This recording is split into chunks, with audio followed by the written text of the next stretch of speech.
think my favourite part was the storytelling we just did. The whole idea of being able to sit and collaborate as a group and, bring up ideas and, yell them forwards, and just the beautiful environment you make. And then the song that we make was incredible.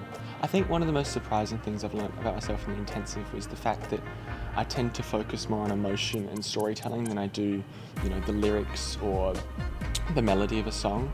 I find that it's easier for me to understand, where a song comes from, or, how it sits inside of me by working out, how I feel about it first. And I think classical vocabulary really helped me do that. I think a piece of advice that I will use later on is the idea when you're watching someone else perform to not be, critical, to, listen to them and enjoy what they're doing and listen to their feedback.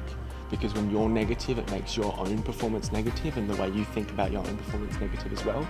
A few of the topics that I think I would want to look at is, number one, expectations.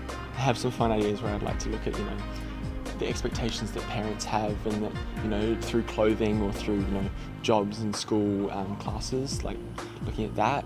I would also like to look at individuality and the idea of the fact that we are all individuals, and the fact that sometimes places like schools and environments don't, let that thrive. And probably another thing that I might look at is the idea of splitting up genders through co-ed schools, because they're meant to be co-ed, but yeah.